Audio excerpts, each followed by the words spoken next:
in listen-only mode. Good afternoon. I think it's actually formally afternoon for everybody all throughout our great nation. On behalf of the Fight CRC team, I'm Angie Dwyer, working in a joint appointment with University of Colorado Cancer Center and the Fight CRC team. We're super excited as we're getting the presentation loaded up today to really talking about some of the actually real specific areas around life and balancing work and life as it relates to a colorectal cancer diagnosis. So we're really excited to bring forward a really practical issue with one of our colleagues working in the field who knows a little bit about their organization, and that she's typically the one who's leading the webinar. So she's excited today to really bring her knowledge and expertise. So Nicole Jarvis will be joining us today talking about balancing colorectal cancer and employment. So we're very excited to have her on. Just a couple notes today. We'll go ahead and go to the next slide. I think we've got the just the intro slide up right now. We would love to just remind everybody today that the Fight CRC webinar will be saved in the repository where you go to find all of the great webinars. We've had a lot of great featured information recently on different types of research opportunities, access to treatment care, as well as how to help support patients and their families going through treatment as well as after survivorship or into the survivorship care realm. So just a quick reminder that if you do get the email from us, of course, which you all will as registered attendees today, we'd love to make sure that we have that evaluation data from you, telling us about what went right, what went wrong, any other ideas that you have. And it was my suggestion that we use this I Heart Booty bracelet as a nice incentive because a lot of people really love the bracelet. So you'll get that as a sort of a thank you for joining with us today after filling out the evaluation survey. So again, huge thanks for all of the input. We build all of the programming based on the needs, wants, and issues that you guys tell us that are super important to you. So just a quick note in terms of the webinar technology today, you are going to notice on the panel, there's a place specifically for you to chat it up. And so during the course of the presentation, if you have any real-time questions or thoughts, Sharon is going to go ahead and spend some time facilitating the discussion today, and she'll take those questions. So there's a little bit of a note that on the side panel, and it gives you some explicit instructions on the webinar tech to let you know exactly how to go ahead and queue in those questions.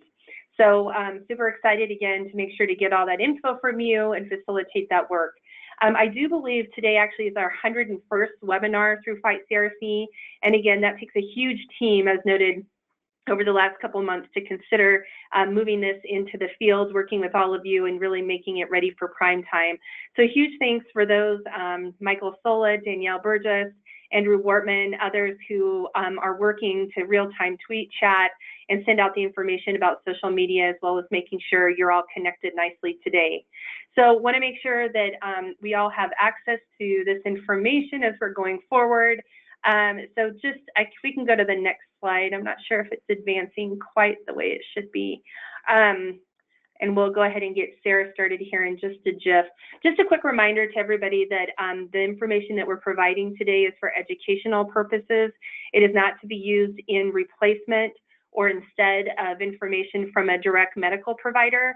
So we want to ensure that you do consult your medical team in terms of any sort of management of your specific medical issues or any specific medical advice. And we would ask that for today's questions, particularly not to have a personal medical question. We really need to really focus around the key educational issues as well. And of course, there's of course no replacement for 911 in case of an emergency or of a direct medical urgent need.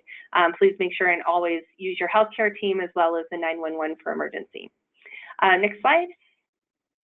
I think we actually just quickly, two things I just want to mention. Our guide in the fight has been updated and downloadable for anyone who needs that real time on our Fight CRC website. And a specific nod to the MSS Trial Finder, which was recently actually featured with Tom Mercillier as the lead with Fight CRC on Newsweek magazine. So just a quick reminder that the Trial Finder and Guide in the Fight are two of our more super hip happening resources that are available and getting a lot of great attention because I think there's such good resources for patients. So remember, check it out on the web, learn more about it. And with that, I'm going to punt to Sharon to introduce today's speaker. Hi, everyone. This is Sharon Worrell with Fight CRC, and I'm super excited to welcome Nicole Jarvis to the Fight CRC webinar. She joined the Cancer and Careers team in October 2015 as the manager of programs, where she manages about 13 webinars for Cancer and Careers, blogs, newsfeed, and professional development micro grants. So a ton of programs. She's really deep into the work, helping cancer patients, transition through their work life. So Nicole provides direct support and referrals to the many patients, survivors, and healthcare professionals who reach out to the organization via phone and email. So thank you, Nicole. We're super excited to have you, and we will go ahead and hand off the reins to you for the presentation. Great, thank you so much, Sharon. Just get started here. There you go. Yeah. Okay, thank you again. I'm really pleased to be here. As Sharon mentioned, I work on webinars frequently, so I'm excited to be able to present to you all today. Now, before we really get started, I do want to just tell you a little bit about Cancer and Careers. Some of you may have heard of us before, but for those of you who aren't familiar with us, we're a 16-year-old national nonprofit. We work to educate and empower working people with cancer, as well as their healthcare providers and employers. We're actually currently the only program in the US focused solely on this area, so it feels pretty important. We provide support through our comprehensive website, which has tons of information. We also offer free publications in English and in Spanish, as is our website, also in English and Spanish. We offer career coaching as well as educational webinars, and these take place throughout the year and are archived on our website. We also offer in-person events. We have a national conference which takes place every June in New York City, and we also offer 2 regional conferences, one in Chicago and one in LA. So I'll be speaking today for about an hour, which is really just enough time to touch on the major issues and considerations that sit at this intersection of work and cancer. But there is always more to discuss, and we will have some time at the end of today's presentation, so I encourage you to ask questions. And I'll also give you my personal contact information so you can reach out if anything comes up for you after today's presentation. So you'll notice that these slides are set up in kind of a story arc, and this is to give us some structure to talk about these issues. I imagine that many of you are in different places in terms of your own story and the things that you're thinking about. Some of you may have just received a diagnosis. Some of you may have already made decisions about working through treatment and are an expert in your own right. And some of you are maybe looking at going back to work after taking some time off. But regardless of where you are today, you'll hopefully find some things to pull out that will apply now and perhaps some to take with you, because there is information at every point along the arc that can be applied in different ways along the naturally less structured path that you each individually follow in your own life. But we're going to start today by thinking about the various tensions and challenges that come up after receiving a diagnosis. Specifically, when we start thinking about work and life and how everything's going to come together, it's important to recognize that a lot of questions start to crop up. And sometimes the answers to those questions are naturally in conflict with each other. So in the midst of all this asking and answering, there are 2 overarching questions that you can ask that can really help to start illuminate the best path forward for you. So the first question is, how important is work to you personally? And then the next question is, what information do you actually need to make a good decision about work? So inevitably, this is going to lead to a whole host of additional questions, because as we know, what we want is not always what we can do. And so then the question becomes, how do you find a path that's workable? So some additional questions to consider there include, how will work affect your treatment and schedule, and vice versa? So of course, talking to your healthcare team about that is going to be very important, and I'm sure another area where you're all already experts. Also, you'll want to start to think about things like, when are your side effects likely to kick in? For some chemotherapies, the feeling bad will start to happen almost immediately, in which case you may want to schedule treatment for a Friday so that you can have the weekend to recover. It's also possible that you're on a treatment protocol that doesn't actually start to have an impact on you until a couple of days after you've had it.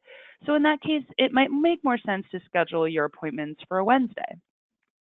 I do encourage you to be proactive about this because so often our doctors will say, why don't you come in on Tuesday? And we'll just go with it. And while sometimes there is a specific reason why they need to see you on Tuesday, sometimes it's simply that that's the next available appointment. And there's actually another opening on a Thursday that might work better with your schedule. But of course, the thing is, you won't know if you don't ask. So again, being proactive is really important. It's also important to talk to your healthcare team about the other parts of your work week, such as your commute. Unfortunately, we don't magically appear at work, although I often wish that I could. We have to take some steps to get ourselves there. So you'll want to find out whether it will continue to be realistic for you to sit for 90 minutes each way in rush hour traffic. Or if you're like me, I'm in New York City, and you spend a lot of time on public transportation. Perhaps figuring out with them whether your immune system is going to be able to handle cold season on the bus or the subway. And of course, no person is only their diagnosis and their job. So what other things will you want to save some of your energy for? Helping your kids with homework, caring for an aging parent, or maybe you're taking a cooking class that you're particularly passionate about. Because all of us, no matter who we are, have a limited pool of internal resources and energy that we divvy up into our own personal pie chart. So when you throw cancer into the mix, that pie gets increasingly smaller and smaller as treatment continues. And prioritizing becomes more and more important. Now, clearly, finances and insurance are usually tied to our jobs and are also very important. And so often, these are actually the driving factors in making decisions about whether or not you're going to work during treatment. The reality is, Family Medical Leave Act is unpaid and COBRA benefits are very expensive. So unfortunately, this sometimes makes the decision for you. But they're not the driving factors for everyone, or maybe there's some importance, but it's not the number one important thing for you. Because many people want to continue working because first and foremost, it's part of their identity and who they are. Particularly in this country where when we meet someone for the first time, we don't ask, hey, where was the last place you went on vacation? Or have you read any good books lately? We ask, what do you do? And that's a really profound question. How do you contribute to the world? So for a lot of people, finding out that they won't be able to work or that their ability to work will be compromised can lead to a secondary crisis, and that's an identity crisis. So you're going to want to talk to your healthcare team about this, not only because it will help them to understand where you're coming from, but also so you can think about how you'll take care of yourself emotionally if it does look like things may start to change for you. And of course, that's one area where your social workers can be particularly helpful. And as you're thinking about all of these things, you may also start to recognize that your career priorities have changed. And if you do have that realization, it might be that now is not the ideal time to actually do anything about that, but rather acknowledge those feelings and flag the idea that you may want to explore transitioning to different work at some point in the future. Now, I mentioned you're going to want to gather some information to help you make decisions.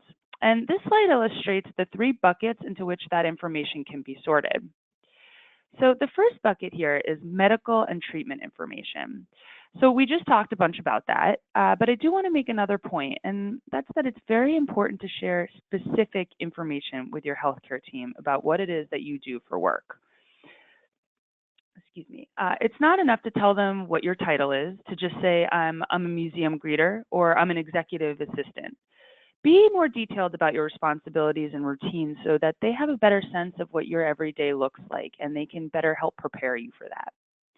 The next bucket is work information. You'll want to look into the benefits that you have, such as paid time off and health insurance, but also look into existing workplace policies like donated leave pools or whether there's a process for requesting reasonable accommodations. You're going to hear me talking about reasonable accommodations a few times before I actually define them, but I promise we will be covering them. Now, back to the policies. This is usually found in that employee manual that you get when you sign your initial paperwork after you've been hired.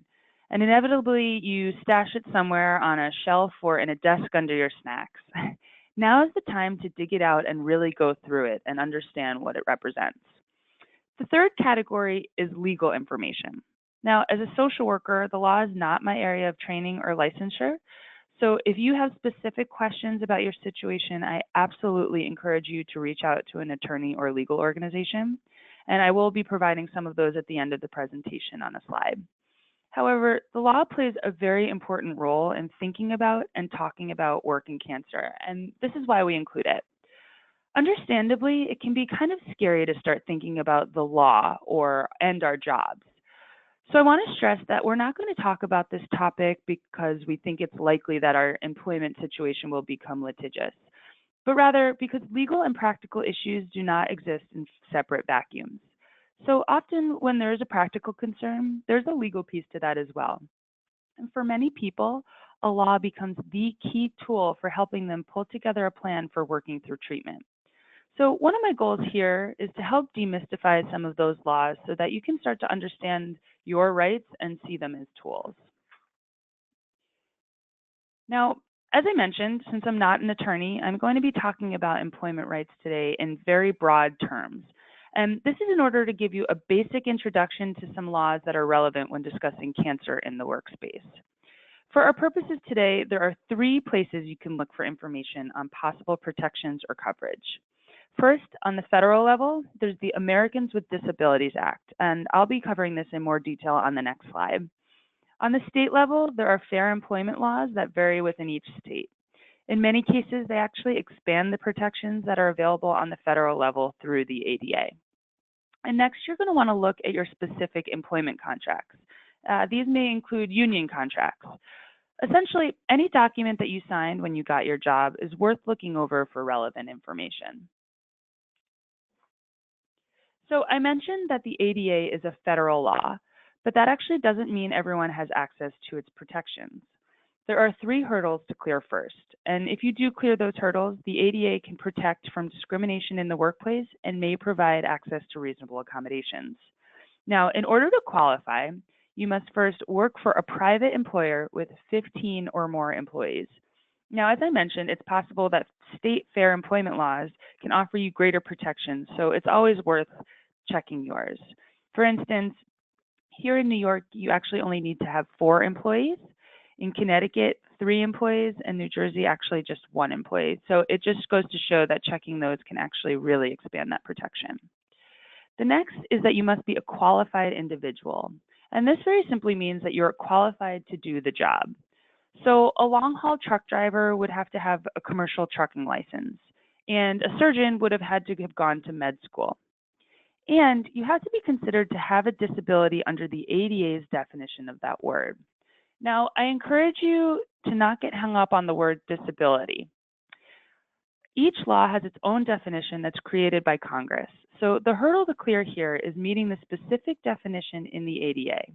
And the specific definition there is a physical or mental impairment that substantially limits one or more major life activities. Now here, major life activities include eating, breathing, speaking, and walking. The ADA amendments to that also want to include concentrating, thinking, and sleeping. So while we're talking about rights, I want to touch on what your rights are when it comes to disclosure. One of the questions that we get asked most at Cancer and Careers is whether it's necessary to disclose your diagnosis to your employer. The answer to that is you are not required by law to share information about your health with an employer at any point.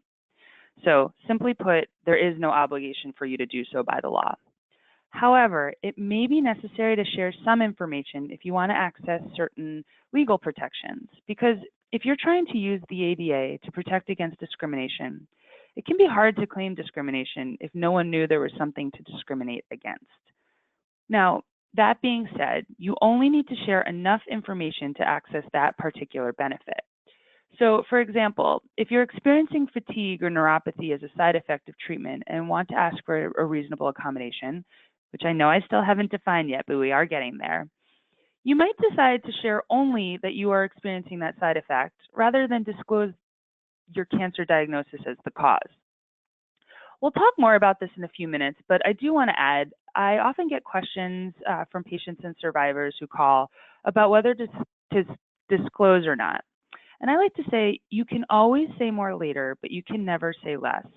If there is a need for you to divulge more information down the road, you can be prepared to do so, but you don't have to offer it right away. And also, just for a more in-depth dive into disclosure, I have included a link on the bottom of this slide to Triage Cancer's Quick Guide to Disclosure. And this is just more of a step-by-step process that you can get a little bit of more information about it. Now, while we're talking about disclosure, I want to spend a little time talking about the online space. I speak to people daily and hear stories all the time about the role that the internet is playing in helping people through their cancer treatments and into survivorship. It can create a sense of community. Sometimes people blog to help them make sense of everything that's happening, and it can help people feel a little bit less isolated. And that can be an incredible benefit in terms of helping us to feel better in the moment. But it is also creating a written record of information that's relatively difficult to get rid of. And it's also becoming increasingly common for both current employers and hiring managers to Google employees and prospective candidates. And this isn't necessarily for them to find something negative, but rather to find out more about the people they work with or confirm something that they already like about a job candidate. But it's still possible that they'll come across information that you'd rather that they did not know. I want to be very clear here that I'm not saying never post, but rather it's important to have a better understanding of the virtual landscape so that you feel empowered to make informed decisions about how your story is being presented online. Now, I'm guessing that a few of you that are on the line right now are thinking, but I'm always very careful with my privacy settings. Doesn't that mean I'm protected? And unfortunately, the answer to that is it's a little bit more complicated. This here is a picture from the Wall Street Journal from March of 2013. It illustrates all the steps a person would have had to take in March of 2013 in order to have a fully protected Facebook profile. Now, it's not necessarily important to read what's in those boxes. It's more just to visualize how many steps it really truly took that person to have a fully secure profile. Now, what makes this conversation even more complicated is that these steps were likely outdated by April of 2013, because Facebook and sites like it are designed to sell us things. And this is to say that they make their money by collecting data and selling it to advertisers. So in order to keep making new deals with those advertisers, they change their privacy policies frequently and very often without notice. So on the plus side, that's one of the reasons none of us has to pay for Facebook or Instagram. But it does make trying to keep up with those changes pretty impractical and time consuming. So the idea here is that you want to be thinking about the fact that even in those online spaces where you've invited people in and they've invited you in and there are privacy settings, it doesn't mean it's a perfectly secure and structured system. So also be wary of the option to link to Facebook, because this can allow others on Facebook to see your information. And obviously that's a very common practice now where you have the option to just link to Facebook so everything signs in automatically. But just taking note that that's what that could mean. Now, there are some sites that have a higher level of security. I'm guessing that some of you are already familiar with these two sites, My Lifeline and CaringBridge. But for those of you who aren't, they're both social networking sites that are specifically designed to be a safe space to share updates about how things are going with treatment. They're a much more controlled environment with a higher level of privacy than mainstream social media networks. Their privacy policies are easier to follow and they rarely change. In my experience, those changes have mostly been cosmetic and not functional. However, profiles are not automatically protected 100%.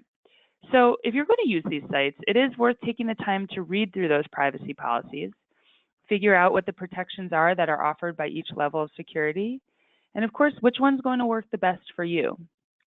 Overall, it's a good practice to make sure that you've done your homework regarding privacy on any site, because once information is out there, it's out there, and it can have a potential long-term impact that you may not have intended. And I do want to just send a quick point out to this maintaining online privacy chart and checklist that we have on the bottom there. This goes step by step from what we've experienced on how to protect your profile fully on those two sites, My Lifeline and CaringBridge. So the question remains, if privacy policies provide imperfect protection, what other steps can we take? Now, one step is to make clear decisions about what, if any, information your cancer journey you're going to share online, where you're going to share it in terms of specific websites or blogs, and then once you've made those decisions, communicate those decisions with the people in your network, whether they're friends and family or people that you've connected to online. I've unfortunately heard many stories from people who were accidentally outed by a well-intended loved one, and had they been more forthright and shared what their preferences and wishes were, that might not have happened. Now, it may be the case that some of you have disclosed at work and everyone is really supportive, and that is an outstanding situation to be in. But the fact is, the internet doesn't go away. So it's important to think beyond just right now and also consider the possible long-term impacts, because of course, none of us can predict the future. So you may find yourself unexpectedly looking for a job 5 years from now, or your super supportive supervisor may move on and be replaced by a supervisor who starts Googling her new staff. And really, there's no way to know how that person is going to respond to the information they find. You also may want to consider your relationship to the larger cancer community. For example, if you volunteer with a cancer-related organization. While you may be okay with disclosing that information, perhaps not the fact that you're a survivor yourself, and that is totally fine. You can still mention the affiliation, just give careful thought to the language you use when referencing your involvement with them. And the good news is that there are plenty of opportunities to take control of what comes up about you in searches. And this is by taking a strategic approach to what you post online. Now, people don't know what you don't share with them. And in a work context, social media is a forum where you can not only tell, but also show people who you are as a professional. Social media sites like LinkedIn, Twitter, and the others that you see listed here rank very high in Google searches. So becoming active on these sites and presenting a voice that represents who you are as a professional is a really excellent way to help elevate your brand. Now, with that said, keep in mind that the different platforms have different audiences. So while you may share information about a novel that you read on Facebook, on LinkedIn that might not really be appropriate unless, of course, you're an editor and it has to do with the work that you do. LinkedIn is more the space to let people know that you have a new certification or that you wrote a blog about the work that you do. As I mentioned, when building an online brand, you want to think strategically about what you post. So we recommend running each post through a filter. Would I want my boss, current or future, or my coworkers to know this? Would I want this on the front page of a newspaper or the homepage of my favorite news site? Would I want my grandmother or my mother to see this? Now, you can delete posts that are no longer representative of your interests, but just keep in mind that though they might be harder to find, they are still out there somewhere.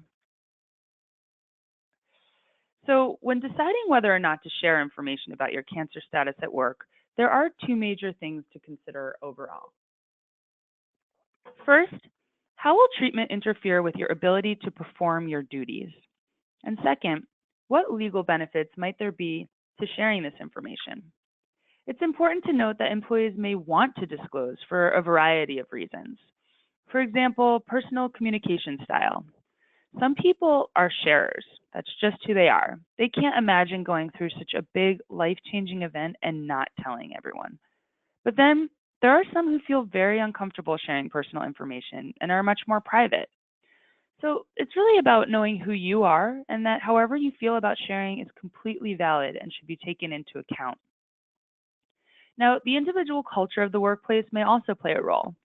Is it a small company where your colleagues feel like a second family and everyone chats about their weekends and their vacations and their kids? Or is it a big corporation where the environment is more competitive and people are always heads down working on getting things done? Or perhaps it's a big company that feels like a small family. The bottom line is thinking about the various ways people communicate with each other at work may help you decide if or how you want to share that information at work. And you might also want to think about whether anyone in your workplace has gone through something similar. Now, you may not know of anyone who specifically went through cancer treatment, but perhaps there's someone who went out on maternity leave, or a guy a few cubicles over who has an aging parent that he's caring for. What kinds of flexibilities did the workplace provide for them, if any? And how was the news received, both by managers and other members of the team? Were people willing to step up and pitch in, or were there grumbling behind people's backs about having to take on extra responsibilities? This can be really indicative of what you might come across. It can also be smart to consider past performance reviews. So, for example, if you've been at a company for 5 years and have always gotten gold star performance reviews, and your medical team has just told you that fatigue is a likely side effect, you may want to share that information with your employer so there aren't any gaps in understanding if suddenly you're not meeting the same marks you had been. Because without context, it may simply look like a decline in performance. And if that goes into a performance review, that can have a lasting impact on you. Now, we also get asked a lot, who should I tell? And that is absolutely going to vary depending on you and your specific circumstances. It's also possible that you may find yourself having to have more than one disclosure conversation. So if that's the case, we recommend starting with the person it's going to be the easiest to talk to. So for many people, that's a direct supervisor because it's someone with whom they can have an ongoing conversation. And it's also someone who could potentially be an advocate for them with the higher ups. However, it's also important to bear in mind that most managers are not trained to be managers. So this may be the first time they're having this type of conversation, and they too could feel in uncharted territory themselves.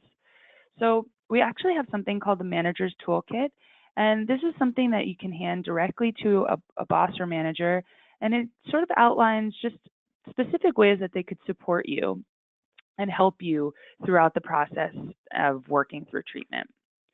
Now, for other people, their supervisor is out of the question, so they may want to go to HR instead.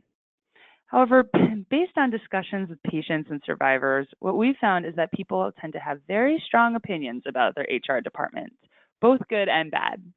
But regardless of how you feel about them, your human resource department can be a font of information because they're the ones who understand that employee handbook that we talked about before.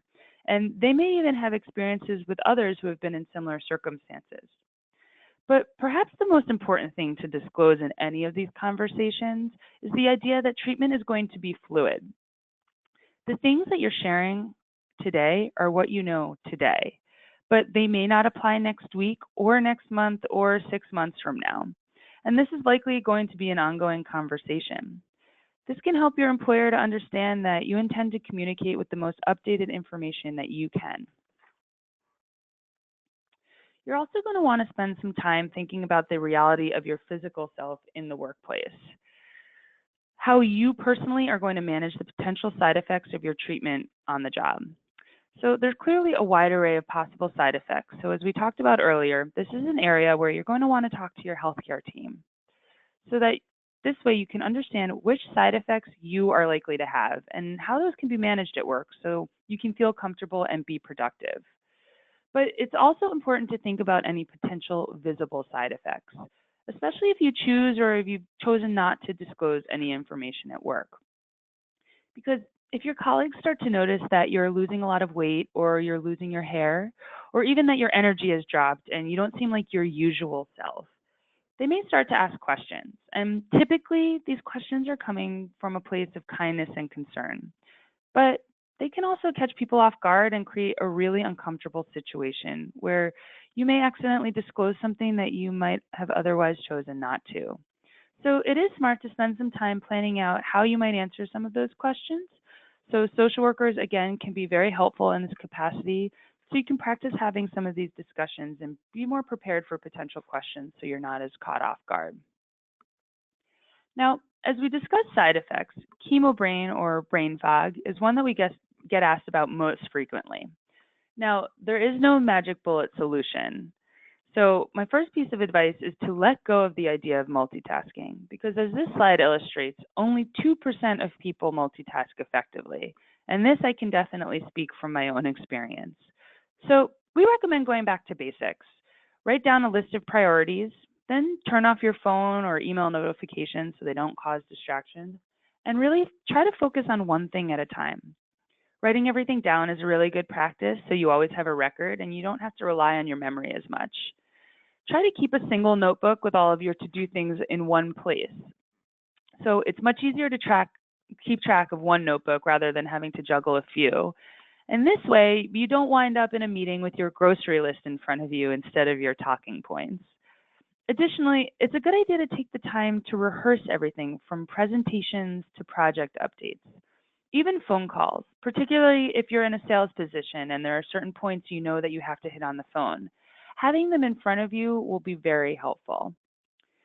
Additionally, if you work in an office type environment that has a shared calendar, you may want to schedule some time for yourself on that calendar so that people know that you're busy. And then let your boss and colleagues know that you're going to be unavailable for a while. You can also take off some of the pressure of feeling like you need to respond to emails immediately, and you're better able to work at your own pace. Because stress can often inhibit our ability to focus. And to that point, simple stress relief practices can really go a long way to helping you improve your focus. Something like deep breathing exercises or 2 to 3 minutes of meditation can be done easily at a desk or in a break room. Or take a walk either around the office or the block. Like I said, a little bit can go a long way in terms of helping us to hit the reset button during the day. Now, another strategy is to identify a point person. Now, clearly, this isn't going to work in all environments, but in settings where it does, it can be a really excellent solution. Someone you trust and who's willing to be a centralized source of information about you and your health and your schedule. Having this point person can prevent you from having to constantly update everyone on how you're feeling. They can also be your go-to person to find out what's happening at work if you need to be away from a doctor's appointment or any other reason. Now next, communication can be challenging, but it is really important. So this is a time where it's critical that you're honest with yourself about your limits and set fair boundaries at work about them, about what you can and can't do, and stick to them. Something to keep in mind here is that the way we articulate our needs in the workplace is going to be very different than how we articulate those needs to a loved one. So how I talk to my best friend versus how I talk to my boss, those are going to be very different. So what often helps is to rehearse what we call professional no's. Again, another area where social workers can be particularly helpful in figuring out how to do this. Up here, you'll see a few examples. So the first one I'll read, I appreciate that you thought of me for this project, but I'm a bit swamped this week and I'm concerned about my ability to get this back to you in a timely manner. You're addressing what they asked you and letting them know honestly that this is just not a good time for you to do so. So finally, as I mentioned and promised, reasonable accommodations. So as reasonable accommodations is defined in the ADA, it's any change in the work environment or in the way things are customarily done that enables an individual with a disability to enjoy equal employment opportunities.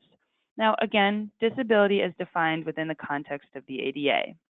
So these reasonable accommodations are tools that can be used to make working through treatment or returning to work after treatment much easier.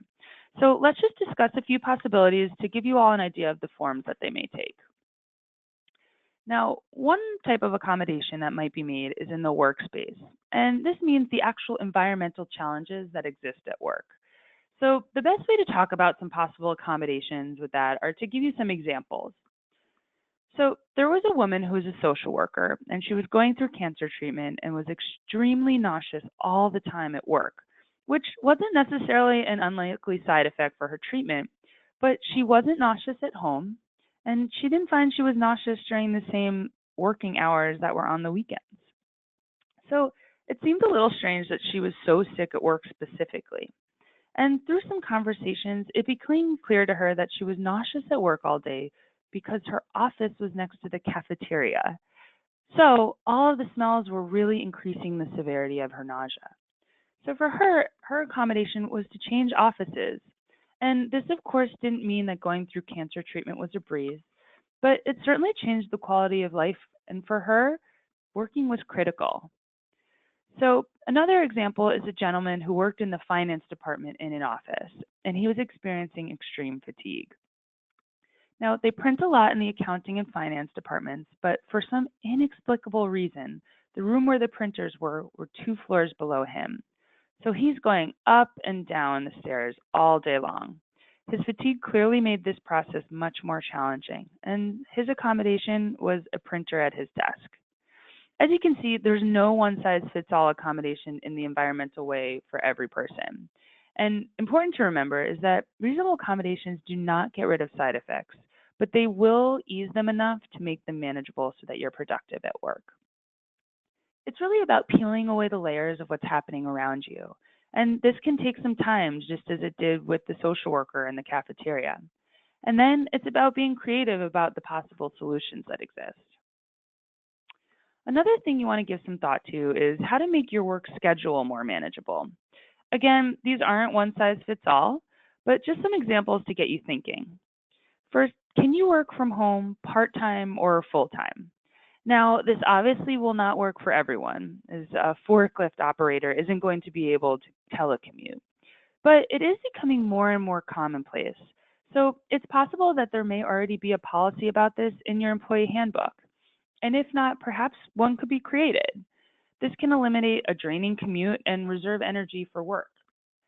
Next, can you work a full-time but flexible schedule? Now, this would mean you ultimately work the same number of hours. They're just distributed differently. So perhaps varying the start and end times of the workday to maximize the hours that you're feeling the best can be a huge help. So perhaps you're an early morning riser and you feel the best as soon as you get up, but in the late afternoon, you really start to drag.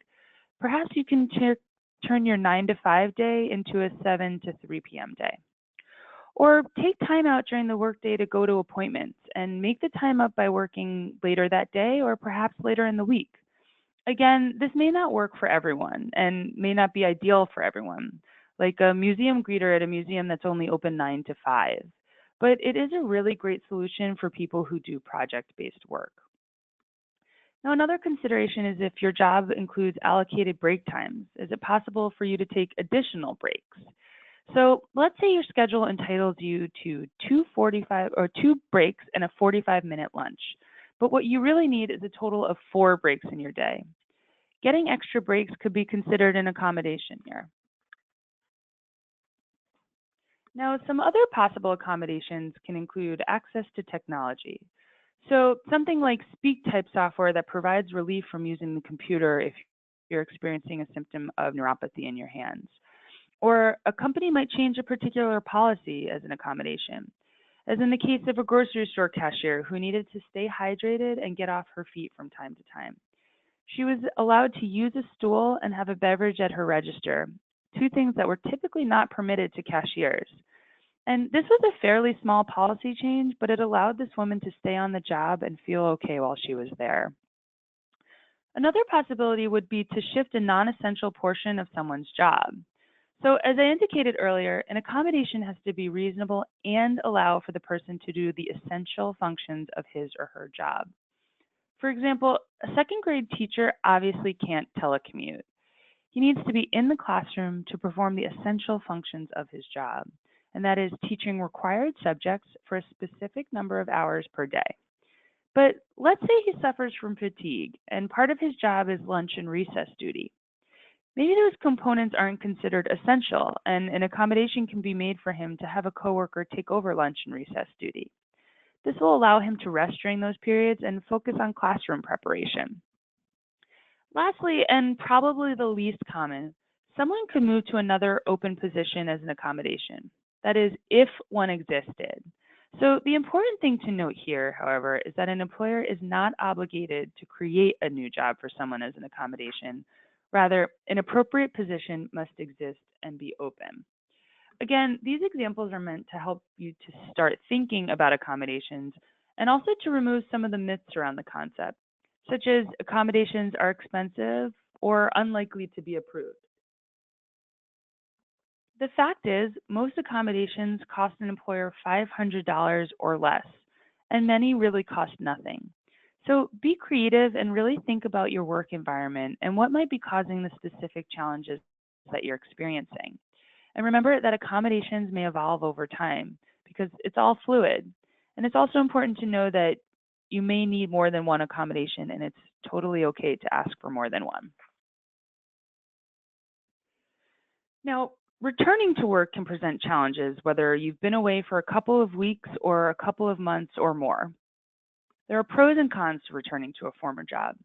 Probably the biggest pro is that it's a familiar landscape. You know the culture and quirks, you know your colleagues, you know the responsibilities associated with your particular role. This means you won't have to spend that time assessing and acclimating to a new work environment. Of course, there are also the cons associated with returning to a previous job. There is the very sneaky and sometimes insidious before picture, which I think many of us have in various areas of our lives, particularly as we get older. So it's wise to remind yourself that it's okay, and in fact, it's a good idea to ease back into the routine.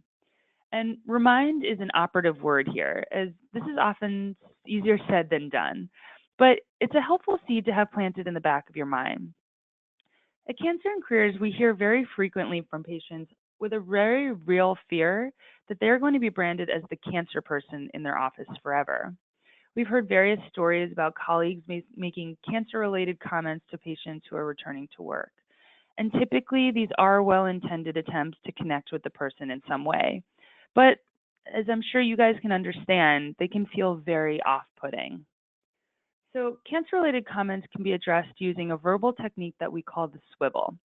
It's similar to the professional no. It's a verbal formula or pattern, but this is used in response to a cancer-related comment that might be made by some of those well-intended colleagues that we've been talking about. It involves acknowledging the cancer-related comment, putting an "and" right in the middle, and swiveling the conversation around to a topic that's more work-oriented. So, for example, if a work colleague comes over and says, you know, my uncle had cancer, you can respond, I'm sorry to hear that. It must have been really hard. And what did you think about the meeting that we had yesterday? So it's really about being able to shift the conversation back to a place where you feel comfortable, and that can be really empowering because it indicates to your colleagues that you're still that whole vibrant person and you have a lot of professional contributions to make. And also remembering that you are in the workplace, a professional environment, and that's what you should be focusing on.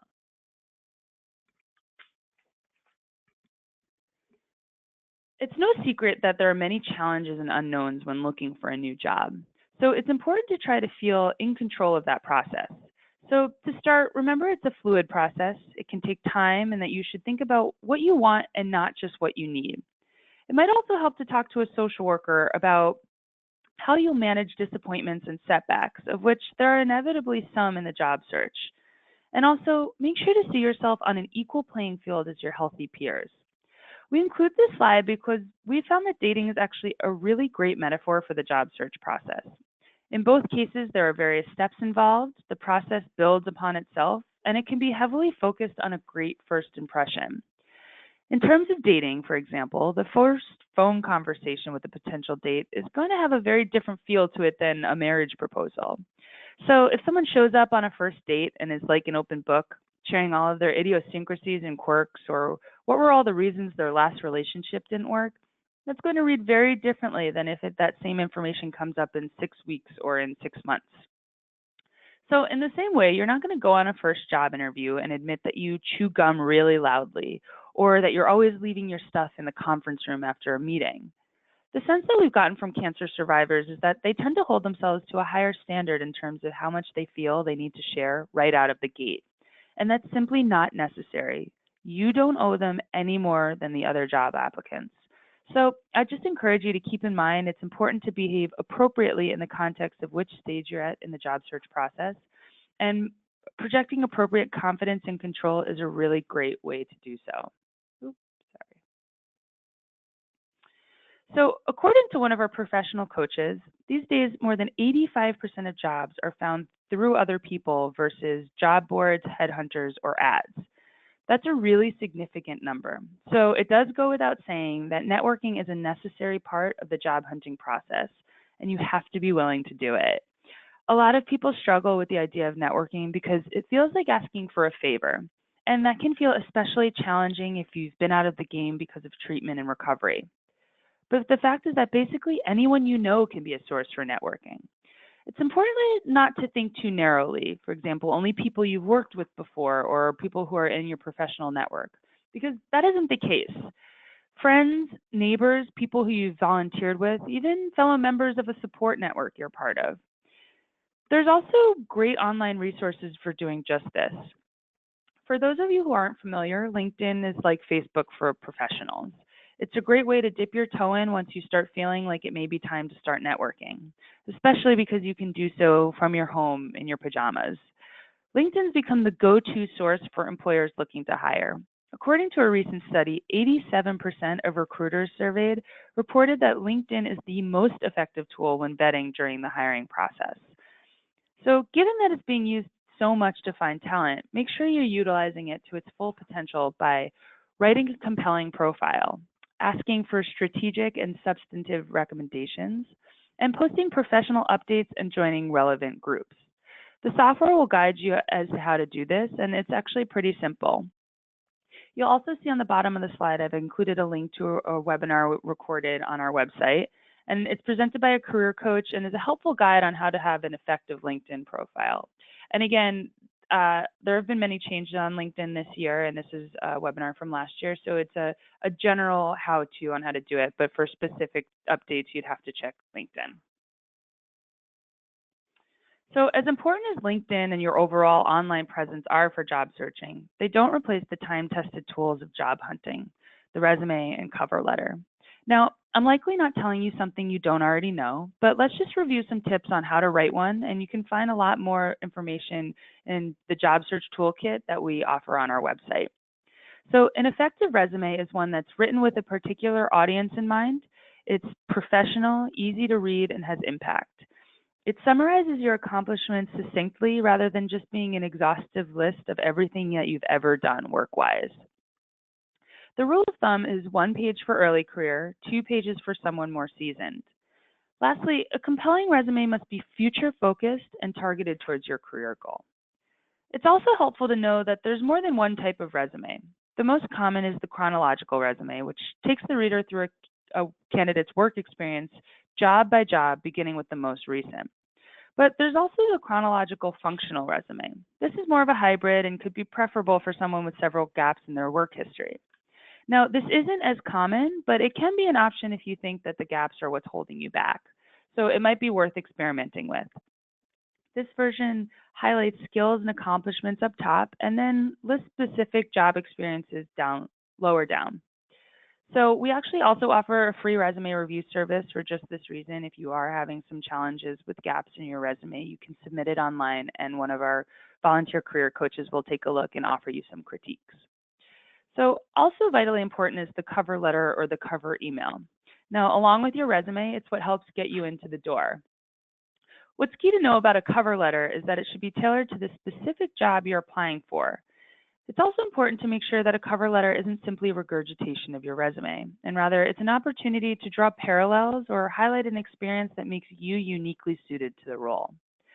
You also might want to make connections between your specific skill set and experiences to the specific job and company that you're going after.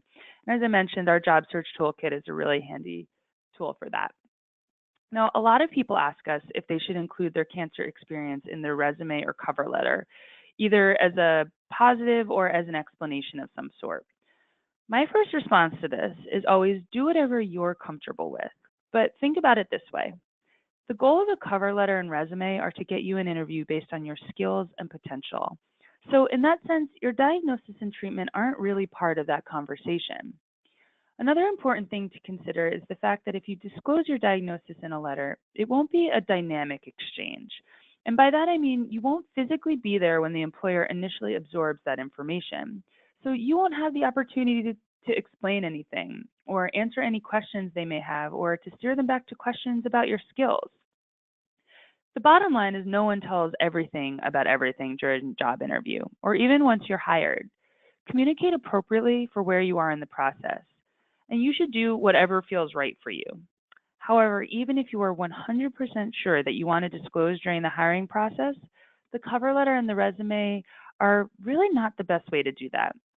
If you do feel that it's important to let your employer know about your health history before you accept a job, and I have certainly met a number of people for whom that was very important. We typically recommend that you wait until later in the hiring process. So this way, everyone involved in hiring has a chance to spend some time with you and to get a sense of who you are as a person and an employee. This is instead of just reading that information in your cover letter and potentially putting it immediately into the no pile. So if you think back to the job searching is like dating slide, it's about sharing information based on where you are in the process. And of course, always remembering you are never required to share that information. So we also hear a lot from patients who are concerned about a gap on their resume brought up during an interview and how this might affect their job prospects. CareerBuilder came out with a study that found that since the economic downturn, hiring managers have become more and more used to seeing gaps on people's resumes for all kinds of reasons, so much so that they don't even bring it up during an interview. However, it's still possible and totally reasonable that you'll be asked about a gap on your resume, so it's a good idea to be prepared with answers. If it does come up, be future-focused, non-specific, and brief. On the screen here are a couple of examples of Swivls that might be used in an interview situation. Spend some time figuring out language that feels right and comfortable for you if someone says something about the gaps on your resume. And here's just a few more examples. Now, one of the upsides of Google is that you can use it to research a prospective employer, and you most definitely should. You want to find out as much as you can about a company before you meet with them. Obviously, knowing about the company is going to help you sound informed in the interview, but it's also smart to spend some time thinking about whether the company is going to be a good fit for your needs. So you'll want to find out, is the company well regarded? Are people tweeting about how miserable they are working there? Have there been any discrimination lawsuits? If you think you might need to use reasonable accommodations, looking to see how many people there are on staff, since that could be a factor in determining your qualifications for ADA. In other words, do some fact-finding beyond the conversations that happen as part of the interview process. Now, clearly the ultimate goal of the job search is to get a job with a new employer. And certainly starting with a new employer has both pros and cons to it. One very big pro about going to a new employer is that it's a fresh start. That's because there's no pre-existing cancer identity, so to speak. You get to choose if and when you want to share that information. So that means there's no before picture to be in competition with, and you get to start over in a new professional workspace. On the flip side, one of the cons of starting over is that you don't know any of the basics about the place. So you need to utilize some energy and emotional focus to figure out the ins and outs, and also to figure out what you can and can't realistically do in this new environment. It's important to also figure out how to best manage your energy. And what's important to remember is, in order to do well, it's not mandatory you work a ton of hours. Focus on creating a simple plan for how you're going to learn the day-to-days of your job. And perhaps most importantly, remember, no one hires a new employee hoping they'll fail. They hire them with the intention of supporting their success so that they can be an asset to the company. You'll need to find out what it means to be successful in your new job, but keep in mind that hiring a particular person is a conscious choice an employer makes. You're at that job for a reason, and that reason has to do with who you are and your past accomplishments. So really remember that. And above all, take care of yourself physically and mentally, because that's really the best foundation for success. So that's it for content for me today. Here's a few upcoming events and some of the services that I mentioned. And also here's additional resources as well that I had mentioned I would provide. Triage Cancer is one of our content partners, and they're brilliant at making complicated legal topics much easier to understand. So I definitely encourage you to check out their website. And as I promised, here's my contact information. Thank you so much, Nicole. What a great presentation. I know that was jam-packed with a lot of really useful, practical tips for folks that are, going through cancer treatment. We just have 1 minute left, so I'm going to try to squeeze one question in. And then for folks that do have follow-up questions, you can email us at answers@fightcrc.org, and we can address your questions in a follow-up question and answer blog with Nicole. But since we have time for just one question, you mentioned identity as earlier in the presentation, you mentioned identity. and as it relates for people to their work life and their career choices. So for people who either lose their jobs or quit their jobs due to cancer complications, what are some ways you can recommend dealing with this identity crisis that may come up? Sure. I mean, it's challenging. You know, I think I really encourage people to seek out support, whether that's support groups or speaking with a social worker or therapist, because there's a lot of changes going on, both physically, emotionally, and then this just adds to it.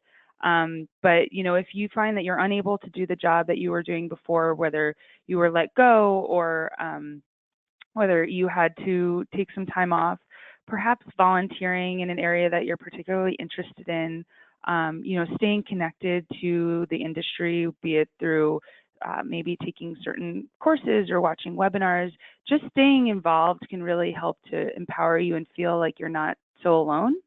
And connecting with others who have had similar experiences can be really helpful as well. Yeah, that sounds like really great advice to stay connected. So we are at our time. So I just want to, again, thank you so much, Nicole, for such a wonderful presentation.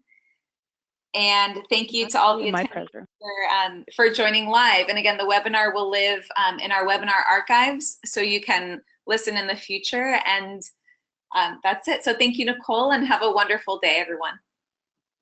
Thank you. Thank you.